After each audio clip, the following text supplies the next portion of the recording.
this session with Lionel Fontagné. It's an honor and a great pleasure to introduce the Keynote Lecture of Lionel Fontagné. Before giving the floor to him, I would like just briefly summarize his very long CV. Actually 24 pages of articles and chapters and publications. Is professor of economics at Paris School of Economics and full professor at University Paris Panthéon-Sorbonne. Is currently advisor to the Directorate for Economic Affairs and International Cooperation at the Banque de France. Scientific advisor of SAP, is also member of the board of directors of the journal Annals of Economics and Statistics.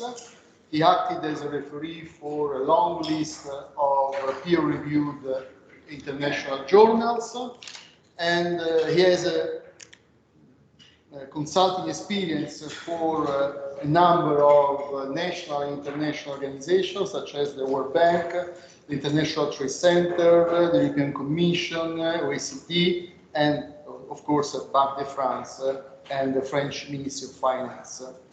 He had a lot of other responsibilities and a long list of co-authorship and authorship of scientific articles and publication. His fields of interest are international trade and investment, trade policies, and I appreciated stressed the importance of long-term issues, among others, for instance, climate change and the resurgence of protectionism. And I think that it is in relation to such important long-term issues that his speech today is devoted to carbon border adjustments and value chain. So I give the floor to Lionel, and I would like just to thank him again for being here and having accepted our invitation. Thank you. The floor is yours. Good morning, everyone. Thank you for having me first. And thanks for this nice introduction. So what I'm gonna present today is based on a joint paper with Cecilia Bellora. So this is kind of a French-Italian paper somehow. So this is a paper addressing the issue of carbon border adjustment, as just announced. And you will see along the presentation why it's so important and how it is, impacted by justified and impacted by the presence of global value chains. So just to start with, let me recall something that might be unpleasant, because we all think that value chains, etc., are really a brand new idea, that has been popping up in the literature very recently with brilliant young scholars, etc. But if I may, I would like to recall that this idea has been in the air maybe over more than half a century. And so let me quote Corden. So Corden, you may know that Corden wrote a book on this in the 50s. That has been on my desk for long. I lost it in one of my moves, but it has been there for long. And he wrote also a paper in 1966 pointing the role of intermediate goods imports and showing basically that, and we all know this, that if you protect, the imports of intermediate goods, then you deprotect somehow the final product, let's say. This is basically the idea. And so this idea has been more formalized and generalized by James Anderson later on. So this is not so new also.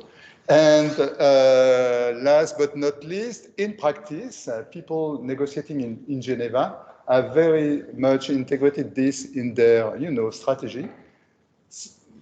And at the end of the day, the GATT and the WTO were obliged to, have this on the top of many other discussions, many other negotiations, in order to avoid tariff escalation. And so often, tariff escalation is something that has been, addressed successfully, quite successfully at the WTO. So this is about the landscape. Now, the second idea that I would like to put on the table to start with is that in this long series of papers addressing the relationship between, trade policy and value chains, we have had a layer of, papers showing that somehow trade policy is disqualified by the presence of value chains. And so it's impossible to quote everyone, but you all have in mind the series of papers by Émilie Blanchard and co-authors. And so what she shows at the end of the day is that when global value chains are very present, then it happens that governments are clever enough to reduce anti-dumping, any sort of protectionism. So she has been showing this repeatedly. Now, we have a paper with Cecilia on this, showing that the trade war initiated by the former US administration was detrimental to the downstream sectors in the US. And there is a recent paper by Mao and Holger Gorg showing also that it can impact third countries. So this is a layer of literature showing that somehow trade policy is disqualified by value chains. But on the other hand, you may say that trade policy can be justified by the presence of value chains. And you have many reasons why it might be justified by the presence of value chain. One, which is kind of obvious for everyone, is that in presence of value chains, it has already been discussed this morning, you have a distance. It can be a physical distance or many more, dimensions of the distance, like institutions, etc. But there is a distance between the producer and the consumer. And so when you increase this distance, you increase the problems of information that arise along the value chain. And you can have problems of information about, the social rights. So you all have in your pocket, or most of you have in your pocket, a smartphone, and the company having produced this smartphone has had big problems with this. It can also be related to the environmental footprint of what you consume. It can be related to sanitary, dimensions. And last but not least, we have to consider that the voluntary standards, etc., that firms may introduce are not sufficient to address this kind of issues. So there is a case for, trade policies just because we have these value chains. So this is about the distance, but we have also something which is very much discussed, in Geneva, and it will be even more discussed in the coming years. This is about subsidies, because we were thinking that, the country subsidizing very much its industry was China, but this is the past. Now everyone is subsidizing everything. Like in the OECD, my own country, everyone is subsidizing anything. Think of batteries, for instance. So this is, yeah? Just a clarification about the point you're making on distance and trade policy. But here you're assuming that trade policy is not necessarily tariffs, but it's used in order to fill some externalities or some market distortions. This is yeah, exactly. And something that did pop up in the debate recently and that has been discussed previously this morning is about the externalities of individual decisions of firms. So it might be optimal for a given firm to offshore, but then at the end of the day, if all firms offshore, you may be stuck with bottlenecks, as we have seen during the sanitary crisis. And last but not least, and this is what I am interested in today, so if you look, and Eurostat has published this yesterday, actually. Eurostat has published a nice report yesterday showing the increasing gap between the carbon content of your consumption and what we call the national inventory, which is simply the carbon content of the production. So an increasing gap between the two. And then this is something that you have to address. And this is what I am interested in today. And the dilemma that we are facing and that I will develop this morning is that indeed the presence of value chains increase the need for action. We need to do something. But then the question is what to do. We all agree that we need to do something to address this increasing gap between the carbon content of your consumption and the carbon content of production.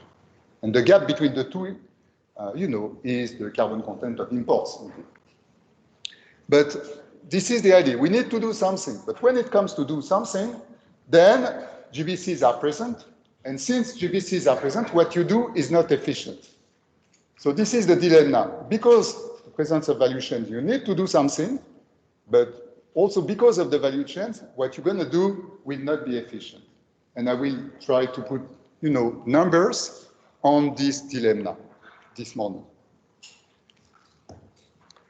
Okay, so I'm going to use a general equilibrium model, to document this. And so there is a large literature on this. In the interest of time, I won't cite all the papers. Let me just quote that Luca, 10 years ago or so, had a nice paper discussing kind of CBAM option and whether the CBAM option would be complete or not. By complete, what Luca and co-authors had in mind is the question of rebate to exporters that I will, discuss later on. Okay, so what I'm going to do in the next 45 minutes or so, we will see how long it takes. I will take my time in order to be clear. So what we do here is that we say, okay, we're going to model carbon pricing. We're going to put a price on carbon. And we're going to do that in the presence of GVCs. And not only we will put a price on carbon, but we will put a price on carbon at the border. And so putting a price on carbon at the border is kind of trade policy. For an economist, it's a trade policy. If you go to Brussels, if you go to Geneva, this is not a trade policy, this is something different. Otherwise, you will be killed in Geneva. And so you would have a panel the day after. So this is not a trade policy, this is an environmental policy. But as economists, we can consider it as a trade policy, not only because I was invited to speak about trade policies, but because this is kind of, price kind of wage that will be introduced between the price at the border and the price that you pay as a consumer. So we have indeed the price of carbon that's going to be transmitted through the value chains. And in order to figure out what it means quantitatively, what you need is an MREO, a multi-regional input-output table. Okay, so this is the first thing that you have to keep in mind. We will use this because we need it in order to see how carbon, is transmitted across borders and what happens when you price carbon somewhere. Now, another element which is very important is that we are thinking of a dynamic issue. And what do I mean by dynamic issue? We are thinking of introducing a policy that will change the price of carbon, let's say in 10 years from now. But look at the dynamics of the world economy between today and 10 years in a decade. China will be bigger, China will emit more, and there is another good client, which is India. And so, in order to correctly assess what's going to be the impact of the type of policies that you contemplate, you have to rely on a dynamic path of the world economy at a certain horizon. And the horizon here will be 2040. Okay? And the third thing that you have to introduce in the picture is indeed carbon leakage. And so you have to put a number on this. And the literature on this, as you all know, is not very conclusive. Initially, the first, ex-ante simulations were telling us, well, leakages are very small.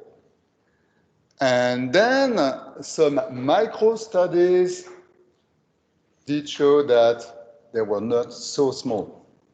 And then when you try to recap all this literature and when you try to understand why you have this, contrasted view between the macro and the micro evidence on carbon leakages, you understand that the ex-ante exercises that have been done were considering policies that were not, very ambitious in terms of mitigation of emissions. So if the policy is not ambitious, you have little leakages.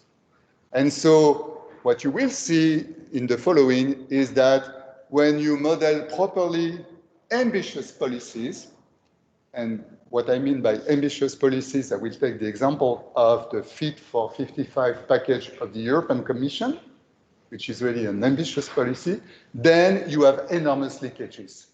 When you will see the picture, you won't believe me. Anyway, this is what, the quantitative exercise is telling us.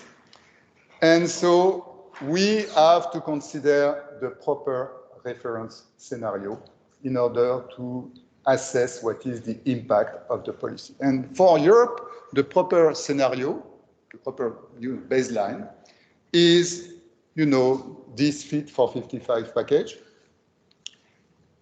is the fact that we have the ETS market, the cap and trade market for carbon, and also, and this is something very important, that we have free allowances. I will explain this in a second, free allowances for certain industries in this market.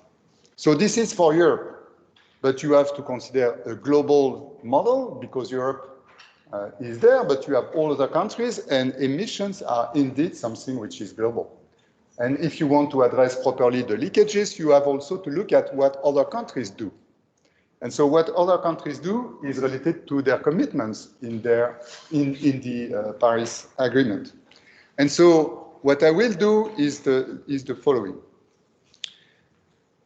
You have different type of NDCs, national commitments somehow, that have been taken by different countries. And so the first difference that you have to make is between conditional NDCs and unconditional NDCs.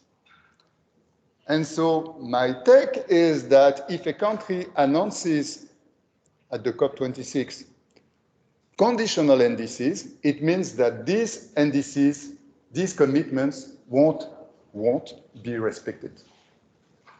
Okay? When a country says, well, I will mitigate my emissions if, okay, forget it, it will never happen. So this is the first assumption. So I consider only the commitments that have been made when they are unconditional. And the ones made by Europe, for instance, are unconditional. Now, there is a second, layer of assumptions to make. You can take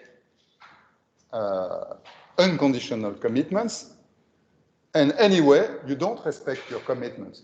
Or the evidence that we have so far is that you have not, introduced the policies that would make it possible to respect your commitments. And so here I have a second criterion that we can discuss, that you can criticize. You may not like it. And if I were at the OECD, I think that some countries would not like it. The representative of the country would raise her hand. So the criterion that I use is that if there is a carbon market in the country,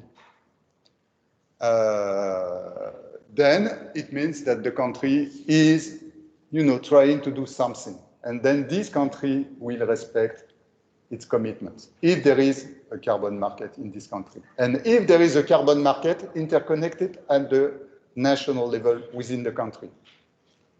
So you may say, well, that's superb, because China has a carbon market. And the national carbon market in China, because before you had, carbon markets in Shanghai, etc. But they have, merged all this in July last year. So meaning that I should consider the commitments of China as respected. But the problem is that on this carbon market, the price of carbon is like $9 for the moment. And not only this is $9, but this is, based 100% on free allowances. So does it mean that I consider that China won't respect its commitments? No. I will consider in the following that China will consider only partially its commitments, and I will tell you why. And this is very important, because China is the big player. This is the elephant in the room, somehow. And the next elephant is India. But you have India, nothing happens. But for China, you have to tackle this very properly. And I will try. So this is the background. And so against this baseline, I will shock the model. I will shock the model with the CBAM, with the carbon border adjustment mechanism contemplated by by Europe, let's say. And so the CBAM is introduced in 2026. And this is a progressive introduction of the CBAM over 10 years till 35. Okay. And while CBAM is progressively introduced, the free allowances that we have for the moment will be progressively phased out. Okay, the two things are going, all together. Why is it so? Just because we have our Geneva friends who are looking at what we are doing, and so we could not introduce the CBAM and keep the free allowances. This is something that does not fly in Geneva. And as I said, the horizon for considering the results is 2040. So this is what we did. What we show?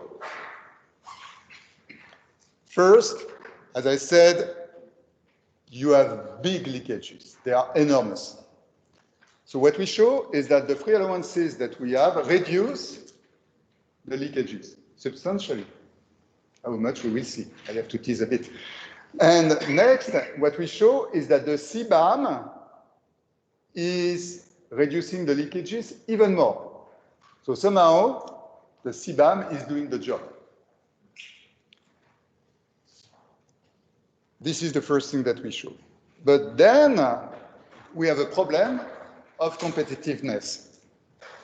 Because you increase, and this is something that everyone understands very well in these specialized groups, you increase the cost of your intermediate consumptions, and I will show you how.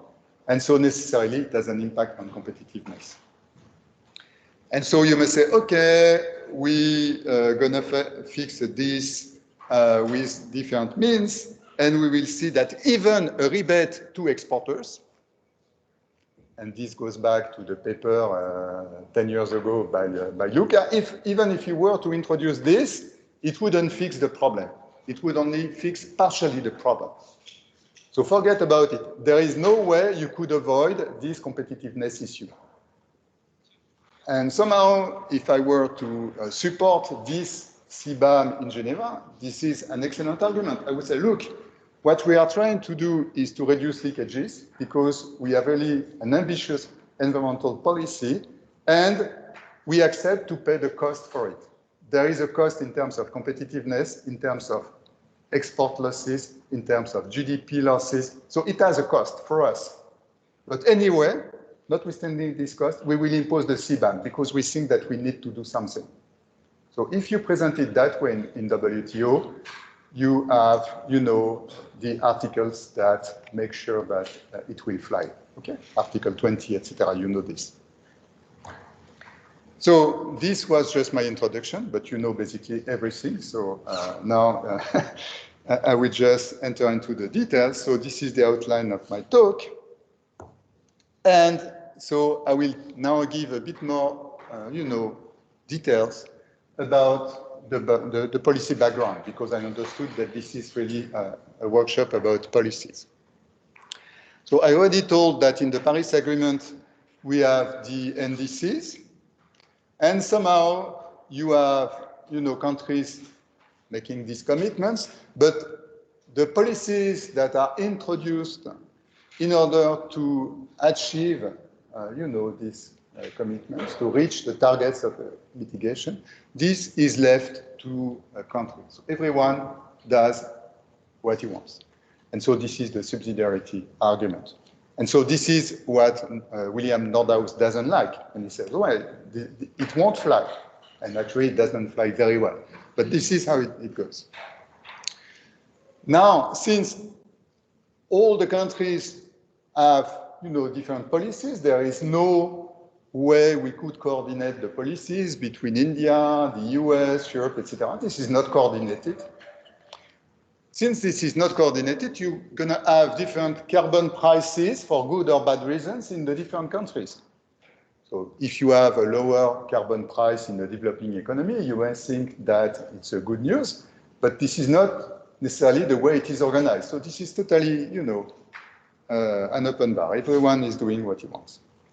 And so against this background, since the carbon price is different in different countries, if you want to be very ambitious, as Europe is, you have a problem of leakage. Okay? And so the system that we have in Europe, for those who are not necessarily in this field, the system that we have is a cap and trade market that covers kind of 10,000, installations in Europe. And what is really important is the list of sectors that are covered by the ETS market. And so I read this list because it will be important later on. So oil refinery, steel, aluminum, metals, cement, glass, paper, bulk organic chemicals, electricity generation, so the power plants, this will be very important in a second, commercial aviation for internal flights in Europe. So these are the sectors that are covered. And I will take later on an example of a sector which is not covered, which is the car industry. The car industry is not there, okay? Good. And so all this represents basically 40% of emissions in Europe, and European emissions represent basically 9% of world emissions. Okay, these are the figures that you can keep in mind.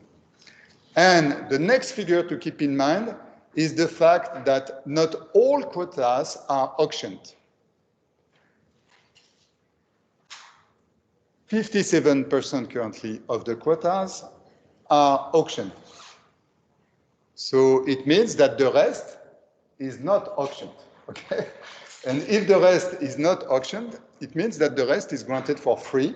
This is what we call the free allowances. Okay, and the gases that are covered are CO2, the nitrous oxide, and the perfluorocarbons. And so, by sake of simplicity, I will say CO2 or carbon in the following, but what I'm considering is all this, okay? Now, we have a new commission, so this is not so new because they have been installed for a while. But, this commission is really wants to do something serious. And so the trajectory that we try to implement is very ambitious. So this is a reduction of 55% of European emissions compared to the situation in 1990. Okay, while the initial commitments of Europe in the Paris Agreement corresponded to 40 instead of 55. So this is one more layer of effort. And on the top of this, we say, okay, we are looking for carbon neutrality in 2050. Okay, so now look at, you know, the small calendar of events that you have here. So in 2020, September 2020, Ursula von der Leyen announced that the ETS market functioning would be revised, and we will see how, and that part of this revision would be the introduction of the CBAM. Okay, this has been announced in September 2020. Then, this is Brussels or Luxembourg, but we have then the discussion at the Parliament. Then we have, you know, the fact that the project is going back and forth with the Commission. And what you all have in mind, because it has been everywhere in the newspapers, is that in March this year, the Council has announced that, you know, member states agreed on the introduction of the CBAM, among other things. But, and there is a but which is important, that some elements of the CBAM remain to be discussed, like free allowances. What do we do with free allowances? And we will see that this is really the point. And Wednesday this week, we had the vote at the Parliament, and surprisingly, or not surprisingly, it depends what is your knowledge of this discussion between the Parliament and the Council. We had a vote against the proposal that was made by the Commission, which is the proposal that I'm gonna model in the following. Okay, so for the moment, we are stuck here. Good. So let's start with a nice graph that will replace a bunch of equations. So this is a very simple global value chains compared to what we has shown this morning. So this is not a big network. This is very simple, but this is how I see the world to make it simple. So we have on the top, so we have two countries, the green country and the red country. So put the names that you want, but the green is Europe, okay? And the red is another country, let's say. And so in both countries, you have three interesting layers. So on the top, you see, or I hope that you see something, you see a power station. So for those in the room who were thinking that electricity is a clean energy, forget it.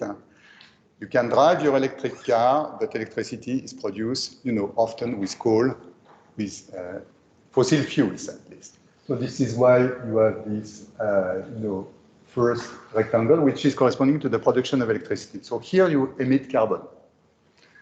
Not in France, because in France, we are very environmental friendly. We use nuclear. This is environmental friendly and safe, I can tell you. So, and then the next step, so at the end of the day, we're going to produce cars. And so the next step before producing cars is to produce aluminium. Because you may know that even, and the more so if you are driving an electric car, and this is made of aluminium. So this is where you see these rolls of aluminium. So this is the production of aluminium. And so the production of aluminium is emitting carbon, but it is also emitting PFCs. And the last step is to assemble the car. And this is what happens in the small factory at the bottom. And so it consumes electricity, it consumes aluminium, and it may also emit carbon when you produce the carbon.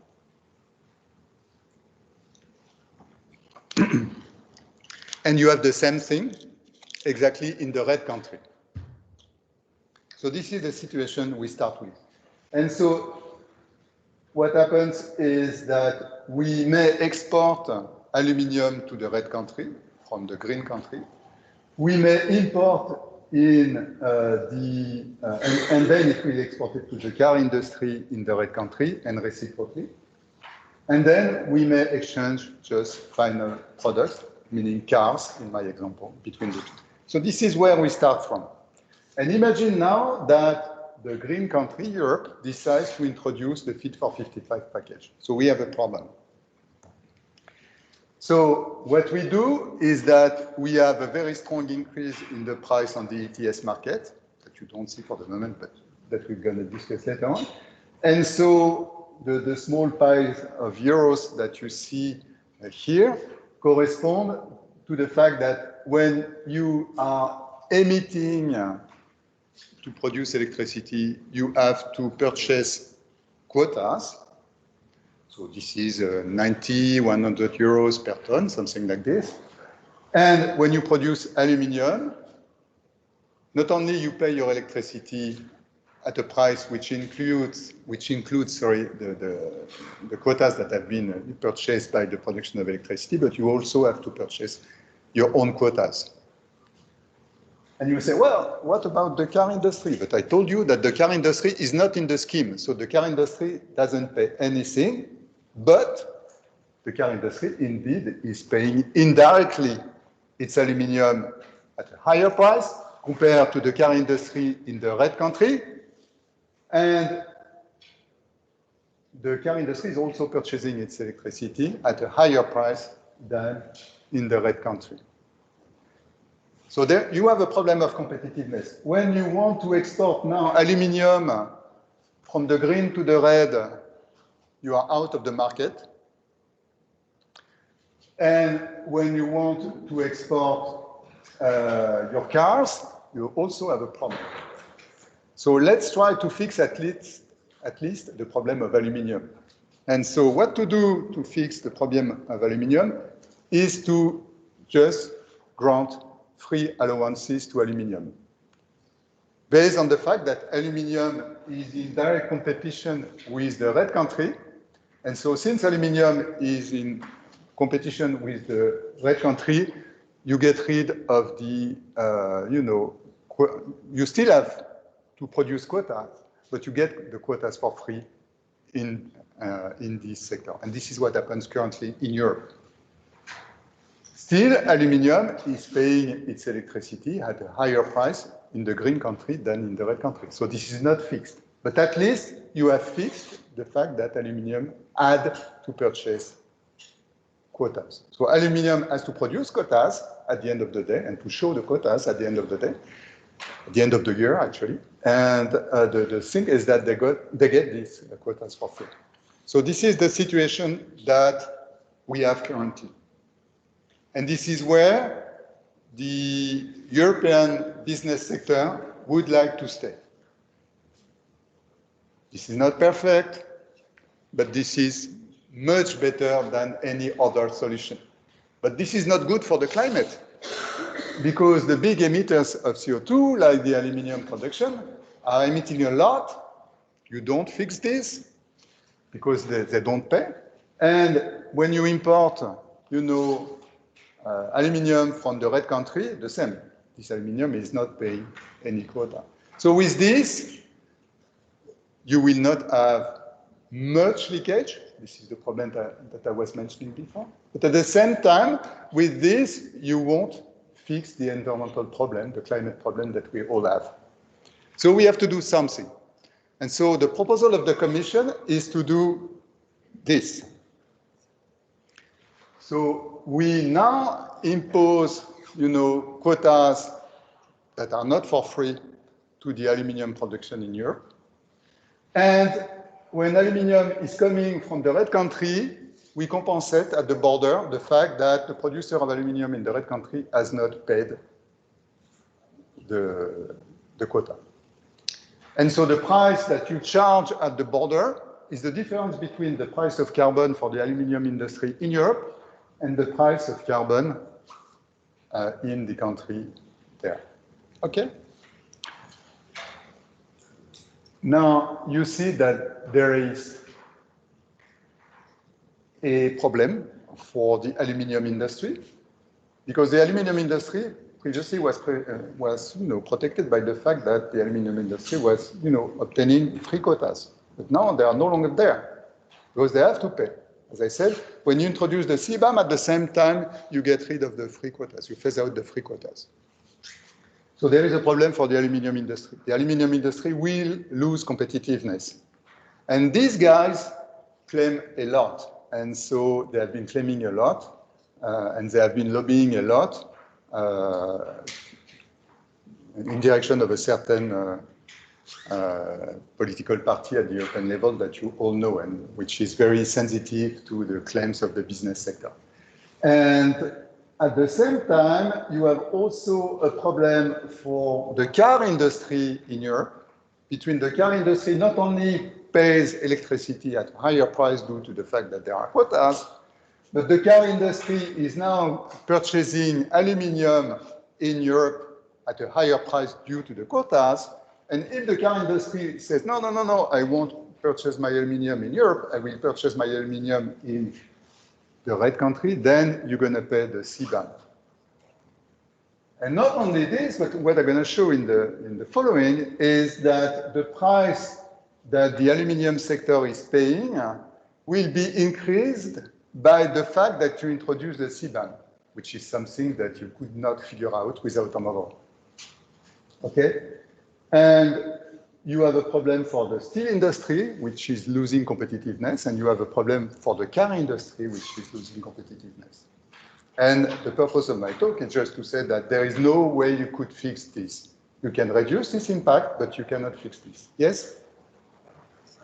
There is a problem of computation. In principle, shouldn't be the free allowance equivalent to the cost. The price you pay for the quota. Can you take off the mask? The price the European firms using aluminium pay for the quota shouldn't be equivalent to the tariff in principle.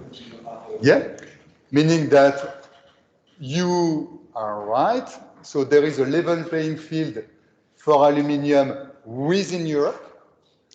So for the car industry, this is indifferent to purchase either the red aluminium or the green aluminium, let's say. But on the red market, you have a problem of competitiveness for European producers of aluminium.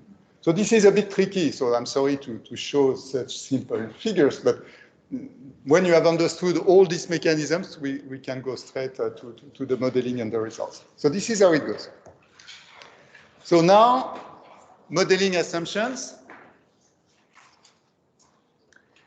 There are a series of assumptions to make when you design the policy, or decisions to make when you design the policy, and assumptions you make when you model the policy.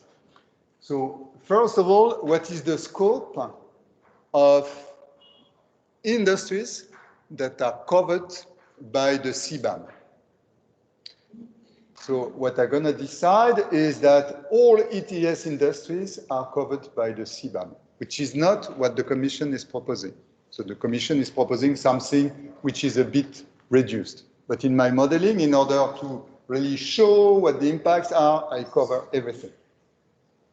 So this is a bit of an upper bound of the effects that you will see. Second, will you, in terms of scope, will you cover only the ETS sectors, meaning the generation of electricity, the aluminium sector, or will you also cover the downstream industries like the car industry? And you would like to do so. In order to really fix the problem of competitiveness of the car industry, you would like to impose the CBAM on the cars coming from the red country. This is very complex.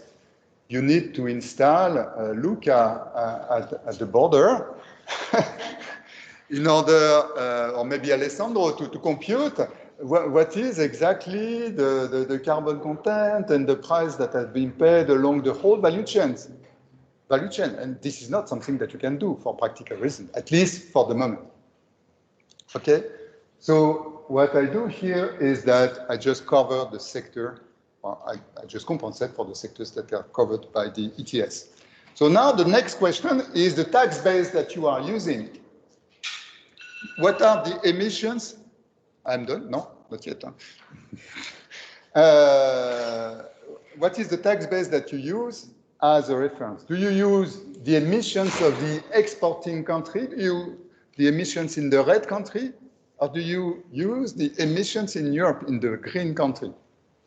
Since the green country has already introduced a tough policy in terms of mitigation of emissions, indeed, emissions are lower in the green country compared to the red country. And so depending on which base you use, you will have totally different impacts. And I will show you this.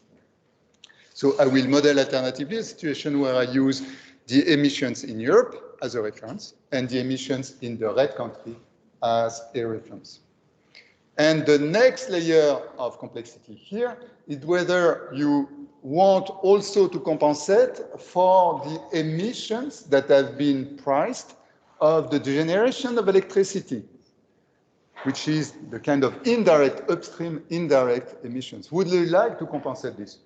I would say yes, but this is very complex, and the Commission, cleverly said, okay, this is something that we may want to do, but for the moment we don't do that. Okay. Now comes the trick where the negotiation with lawyers becomes interesting. How to do that? We all agree that we have to compensate for the reasons that I've been explained, but how to do that? How to do that and being, consistent with the rules at the WTO? There are three possibilities. First is to impose a tariff. So this is what an economist would do, impose a tariff. So forget it, this is not something that you can do at the WTO. So now, if you are an economist that knows how the internal market in Europe is functioning and how the WTO is functioning, you must say, well, I have a good idea. I will do exactly the same thing as for VAT. VAT is a tax in Europe, and since VAT is a tax in Europe, I can perfectly compensate at the border the VAT. This is what you do every day. So let's do kind of, environmental VAT that we're going to call CBAM. The problem is then in Brussels, because in order to enforce this is about the taxation, fiscal policies, and then you need unanimity. And we have, certain member states, for some reason, that say, well, this is a kind of policy that will help getting rid of coal, and for some reason, coal is an important industry for us, and we don't want to go that way. And this type of country will not agree on a tax at the border. This is one reason. And the other reason is that the cap and trade market that we have is not a tax. What is it exactly? This is a regulation. So the trick is that you have to compensate a regulation with a regulation. And this is something that you can do. This is perfectly acceptable from the WTO point of view. Is for environmental reasons you compensate a regulation by a regulation, you can do it. And so the idea is to compensate the ETS, which is a regulation, by another regulation or by a change in the ETS regulation, and the other regulation is the CBAM. And this is what we're going to do. We will compensate a regulation with another regulation. And what is this new regulation about? This is just that importers in Europe have to purchase quotas. So far, so good. The question is where? Where is the shop? Where do you go to purchase these quotas? You may say, yeah, indeed, there is a market for quotas. Let's go there. But if importers go within this shop, then they will compete with other, clients in these shops.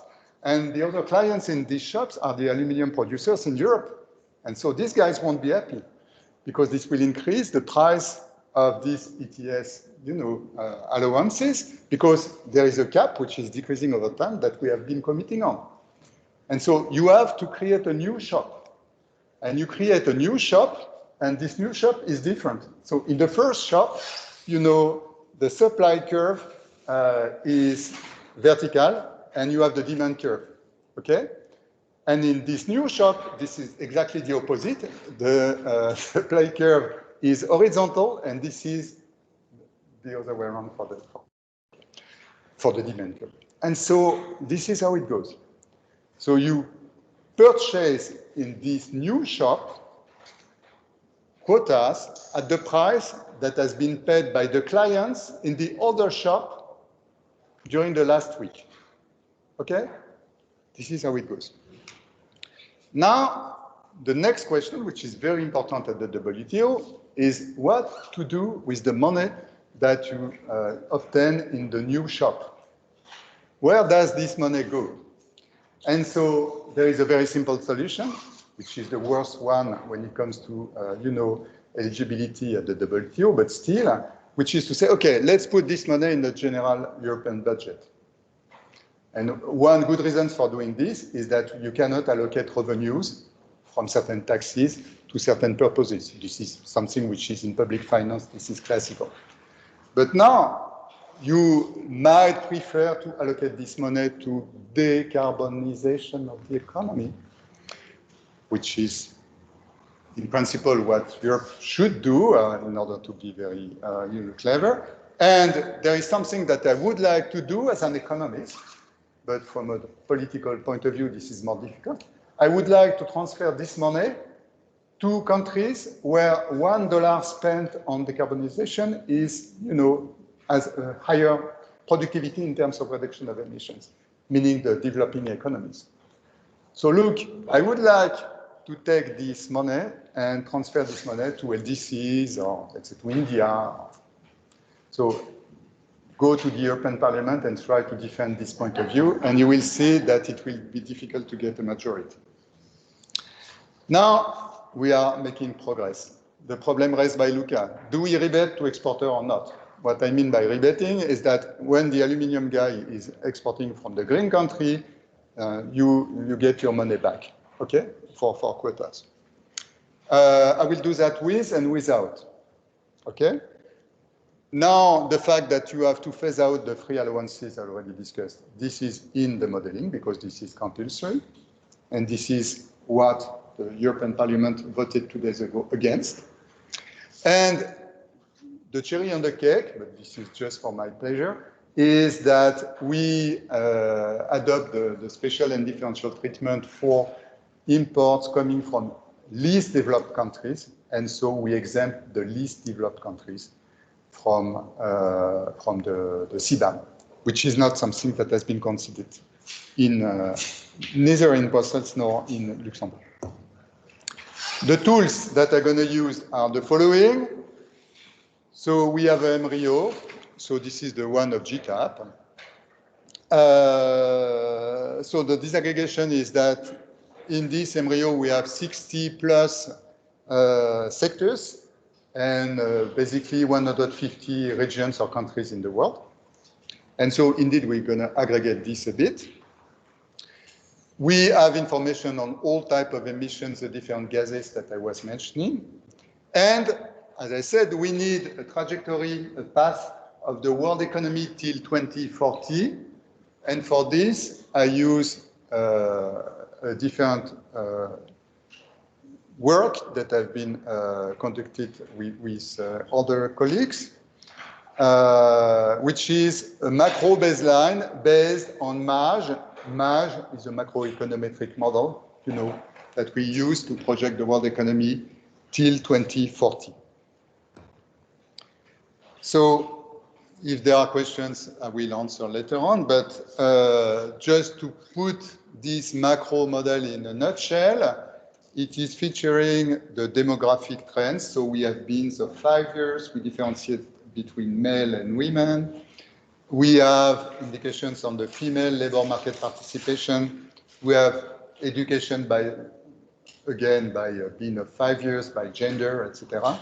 We have a process of technological catch-up, which is standard in this type of models. We have a catch-up in terms of energy efficiency, which is less standard. We have a life cycle meaning that the different generations in the population don't have the same behavior in terms of savings, which is used in order to, predict what, or project at least, what is the aggregate savings in an economy in a given year. And then we have also a projection of current accounts, which are not the stupid things that we see often, which is to say, okay, in 2040, current accounts for everyone will be balanced, or this sort of thing. So now, here we have a rationale for the evolution of current accounts. So this is for the macro part of the exercise. When it comes to the general equilibrium part, we use a model which is called Mirage in value added, and which is a global general equilibrium model. And so in this, we have the GVCs, because we are using the embryo. We have imperfect competition. We have the different gases that I previously mentioned, plus methane and these sort of things. And we aggregate the model in 23 sectors and 28 countries/regions. And Europe is one of the 28. Now, 5 minutes. Yeah. 5 minutes. I'm very slow, and I'm sorry, but this is really to put things clearly. The first step is to project, indeed, the horizon 2040, to impose it to the general equilibrium model, to recover the TFP from this. Okay. And then what you do is that you introduce in the model, this is the next step, the unconditional commitments and all the sort of things that I've been discussing. And the third step is just to shock the model. Okay, now I will have these scenarios. One, which is the fact that the tax base which is used is the European emissions.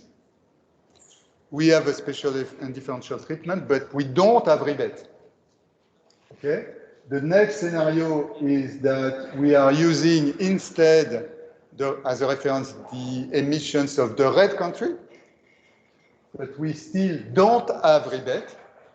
And the last one is to keep the emissions of the red country and to add rebate on the top of this. So now you know everything, so you can figure out what happens. So the first row is not a scenario. This is just to give you information on what are the leakages of the Fit for 55 package if you don't do anything. Just impose the Fit for 55 package and you don't do anything. And then the leakage rate is basically 3/4. So three quarters of your effort is lost in leakage. And in order to avoid this, we have the free allowances, which is the current situation. So in the current situation, if you impose the Paris Agreement version Fit for 55, you go back to 50% of 53% of leakages. So half of the effort is lost in leakages currently, if we impose the Fit for 55. This is why we cannot continue like this. This is why we need the CBAM. But at the same time, if we introduce the CBAM, we will have the problems that I've been mentioning before. And by introducing the CBAM, you further reduce the leakages to 1/3, basically. So the CBAM is doing the job. And better than the free allowances, because recall that when I introduce the CBAM, I exclude the free allowances. So the CBAM is doing the job from that point of view. Now, the economic impact of the CBAM is less glorious. Let's start by the last row of this table. So this is the carbon price in the ETS market. And so why is it that the carbon price is increasing in the first shop? Why, while I am purchasing my quotas in the second shop, and still the price is increasing in the first shop? And the reason is that, as Luca mentioned, you somehow fix the problem of competitiveness of European producers of aluminium within Europe, and these guys have a larger market share of a smaller pie. And so this is a matter of elasticities, but at the end of the day, they produce more for the domestic market. And since they produce more for the domestic market, they need more quotas. And where do they purchase the quota? They go in the first shop. And so in the first shop, you have this increase. This is the last row of the price of quotas. But now, in the second shop, the price that you pay is the price of the first shop. And so in the second shop, you know, mechanically, you have this loop that leads to an increase in the price of the quotas in the second shop. So you may say, well, how does it end up? So it ends up because when you increase the price of quota, you increase the price of the goods that have the quotas, and then you have substitutions in the model, and you get rid of aluminum. And instead of having, you know, cars produced with aluminum, you have cars produced with, I don't know what, with textile or something, with paper. So this is how it goes. And the price that we reach in terms of quota is very high at the end of the day. But this is something that we have in many models. Like the price in 2040 of 1 ton of carbon in Europe will be somehow in between 250 and 300 euros. You may say, whoa, but this is what all the models are telling us. If we want to impose or implement the Fit for 55 package, etc., with the type of tools that we have, and if we rely only on the price instrument, which I do, you will reach 250 up to 300 euros. And so you may say, well, then the conclusion is that combine the price instrument with other instruments like regulations, etc., which is what we did for the cars, for instance. And now what you see in terms of trade, you see that you have negatives everywhere. So we import less, which is the purpose. This is kind of trade policy, even if it is an environmental policy. We import less, but we are going to also export less. And if we use as a reference the emissions of the red country, this will be even worse. And now, if we compensate with a rebate, this will improve a bit the situation, but still we are, compared to the baseline, in a situation where we are losing competitiveness. And then if you go up in the table, up to the first row, you see what is the ultimate cost of all this. And so this is 1 point of GDP in 2040 compared to a baseline without the CBAM. Is it much? To me, it's not much. If you can fix the problem, or part of the problem of leakage that we had with 1 point of GDP in 2040, this is nothing. There are many reasons why in Europe we might lose, and unfortunately we have good examples recently, so why we might lose 1-2 points of GDP collectively at the European. So the CBAM is doing the job, it has a cost, and so the cost is in terms of competitiveness, and since it is a cost in terms of competitiveness, we have a problem of political economy. How is it that we can make, you know, the civil society and the lobbies, etc., accepting the impact of the CBAM, of the reform? And so one solution could be to subsidize, you know, the guys like the aluminum producer in Europe in order to improve the production process, reduce emissions, etc. And so this would be direct subsidiation instead of, you know, providing free quotas. So this is it. I'll skip this. And my conclusions, and if you have questions, I will be happy to answer. So the presence of the value chains will actually increase the need for action.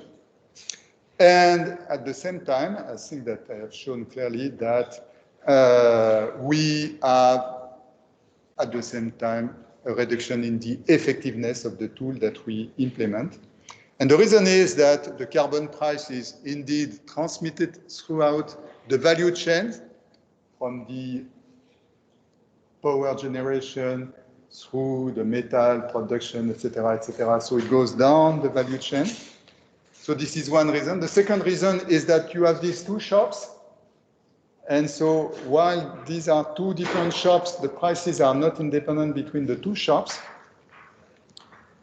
And so if you combine the CBAM plus the presence of value chains, then you end up with an issue of competitiveness. And there is no way you can fix this issue with the current instrument. So you have to accept it, and you have to compensate the industries that are affected if you don't want these industries to leave Europe, and this is the big problem that we have. So we have to be imaginative enough to replace the free allowances by something else. Thank you very much.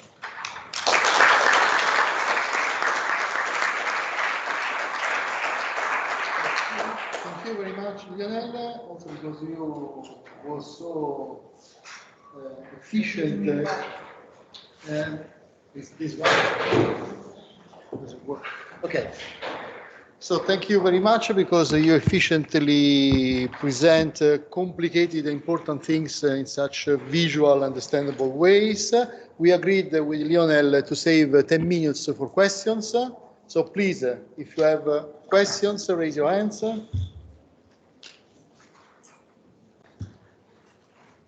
There is one over there, please.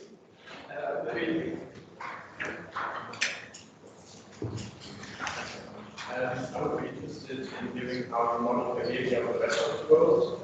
Because I think you said that you consider countries that have carbon. Could you speak up a bit? Yeah. You consider countries that have carbon prices in 2021. These countries, to my knowledge, are roughly 20% of the global emissions, including China. So how did you consider the behavior of the other 80% of carbon emissions? They model as not following the MSCs at all, business as usual. Seems to be big implications on the competitiveness disadvantage of the economy, right? Okay, can we collect more questions and then please, Lucia. Thank you. My question is related to one of the assumptions of your scenario. You mentioned the fact that in your scenario, it's important what you are assuming will happen to China, India, and other big countries. So I was wondering whether you can somehow quantify this type of impact. I don't know, assume that China turns toward much more service production rather than manufacturing and drops its emissions or whatever. And overall, I would also like to say that I found your conclusions surprisingly more optimistic than I thought. I mean, 1%, 1.5% of GDP is not that much. It seems like a very bearable type of cost. But I am more surprised about the fact that the leaks are only partially reduced. You still have 30%, if I recall correctly, of leakages, which is a lot. And so I was trying to understand where is that coming from. Okay, please, Luca. Yes, in terms of the cost, if I can start to answer, I also use this model. GDP is part of the story because you get, I guess, a lot of restructuring and change in the economy at the end of the day, and these costs are not captured by this kind of I was going to look up about this analogy with the VAT.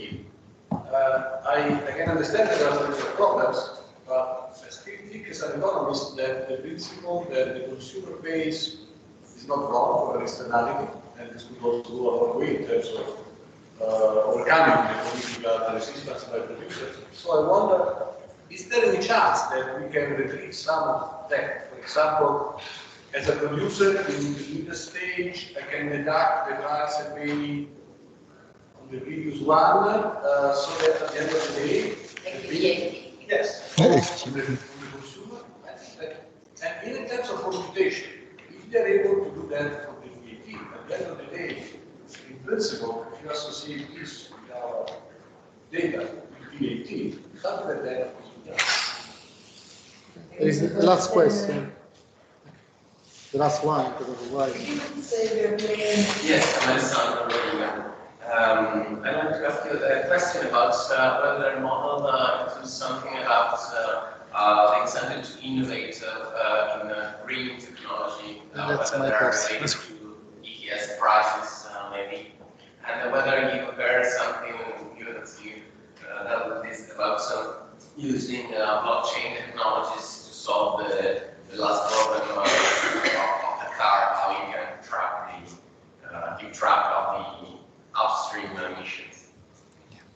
Okay, please, Lionel.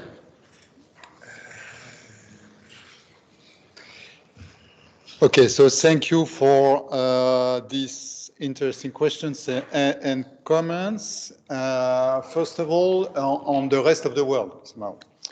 So here we have all countries. I cannot give the list, but you can find the paper on my page if you wish, and you will have the precise list of all the countries that we assume are respecting somehow their commitments.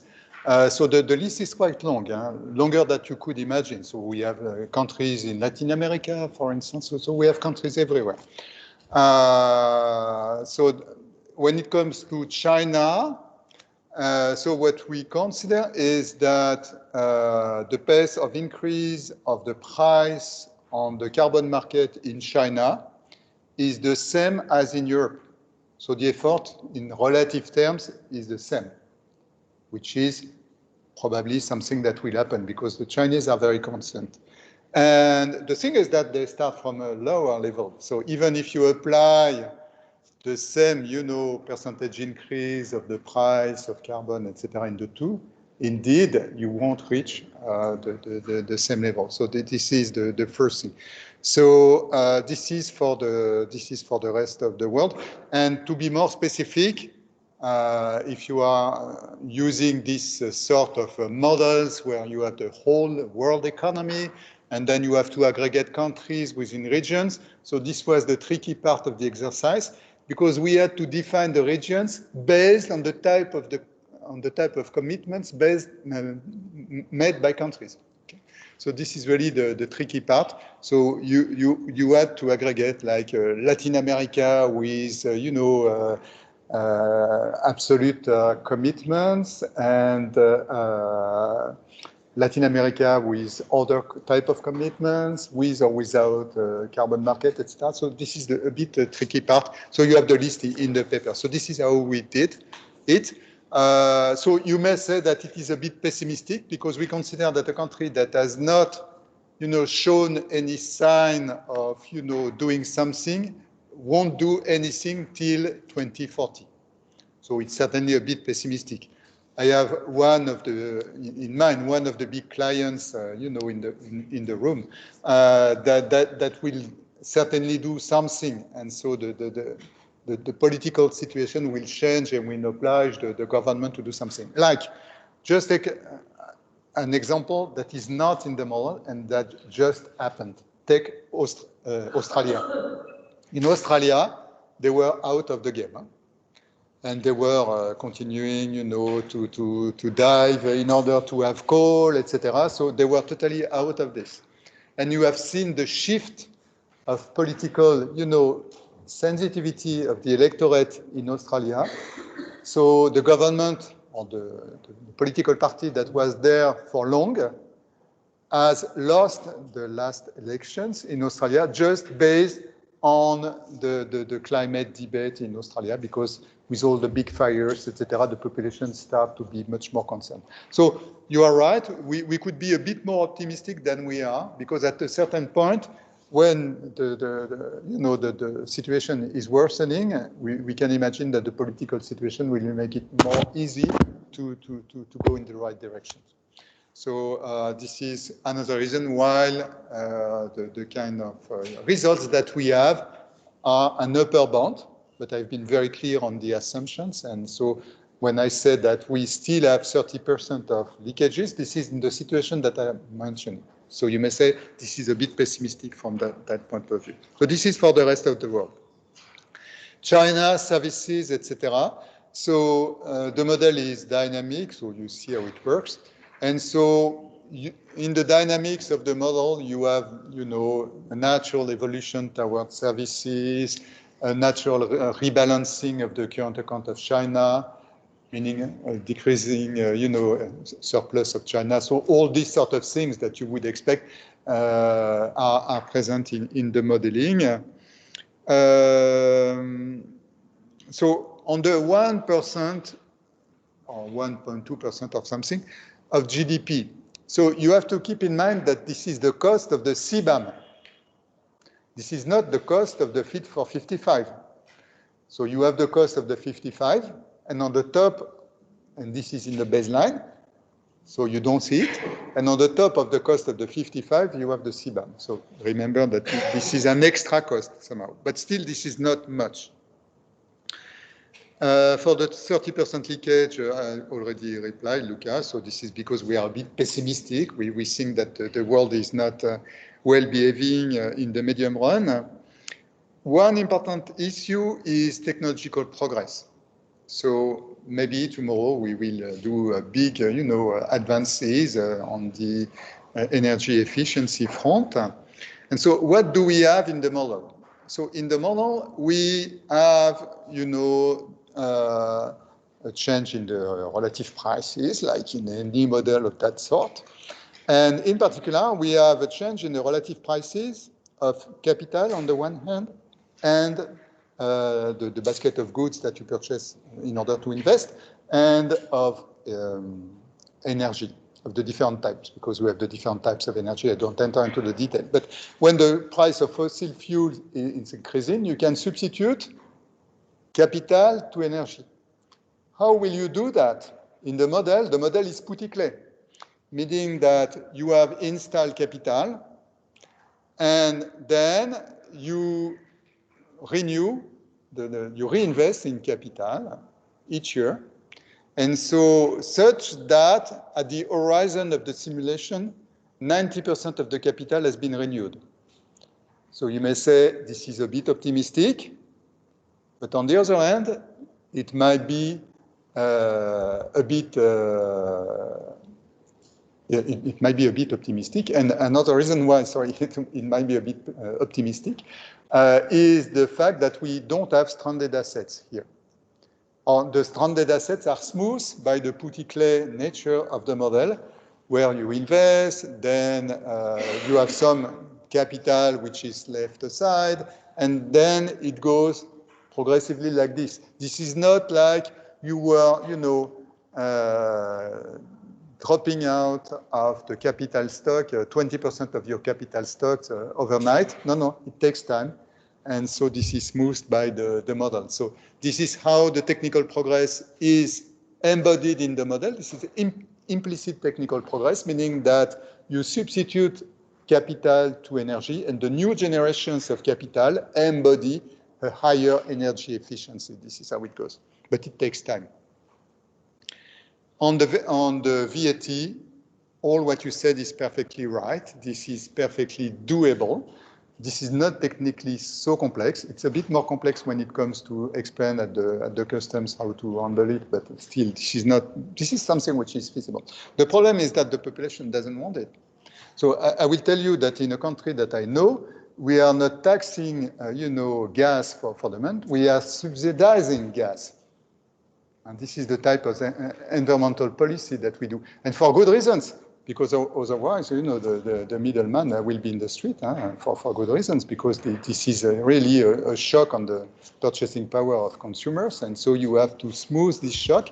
And so you do exactly the opposite. You subsidize the consumption of gas in certain countries. So yes, we could, but the political economy of it is not possible. And so I didn't enter into the details of this, but in the list of proposals of the Commission for the Fit for 55 package, there is also one element which is not bundled here because we think that it won't fly, which is taxing more the consumer and the transportation, etc., for emissions. And so you have seen the Parliament. The Parliament says, well, this is not something that we should do, because otherwise we will have a rejection of the environmental policy by the population. And so from the political economy point of view, this is not something that would fly very easily. May I recall that in a country that I know, we have had this yellow vest, phenomenon that was driven initially just by a small increase in the carbon tax, which was basically nothing, but just the signal that you send to the population is very difficult to be accepted. And on the blockchain, each time I present the paper, I have this excellent suggestion, and I think that's perfectly right. This is playing against me. So now there are technologies that would make it possible to trace very precisely. And I think that this is something that can be implemented. So if you combine the blockchain with, all other elements that we have in terms of new treatment of information and the way that you can label the products and follow the products very easily, etc., with flash code and the rest. So for sure, we could go that way. It would ease the transition, but still, we have to make the thing acceptable by the business sector, which is concerned by the ETS price. And so this is something difficult because these CEOs see clearly what the future of, let's say, aluminum production in Europe is if you follow the way we are currently following.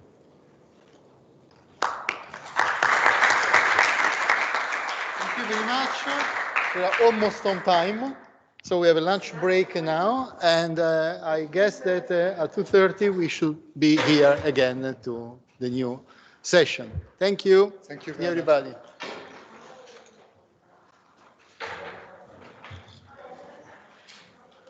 Impressive work. Very, very useful. Thank you. Because this issue of the value chains carbon adjustment. But this is difficult to explain. This is why you have to take time to show a simple example. You did a wonderful job with the visualizations. Everybody can really understand it is important and complicated.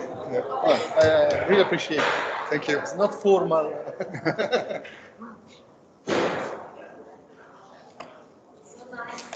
Very well done, professor. Questo incarica che È a casa tua. riesco a prendere la prestazione. I complimenti per la discussione della nostra vita. Insegnatami.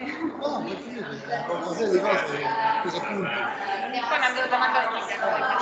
Veramente è utile per renderlo. Sono messa da due ispettatori di lavori e faccio vedere quale sono.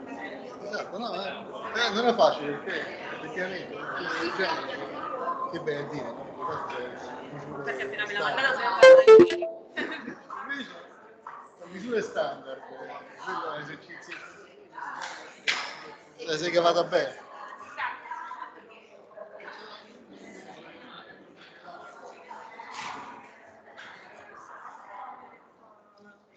La riavviamo dopo lo streaming. Posso chiedere io a un certo punto mi diverto da te.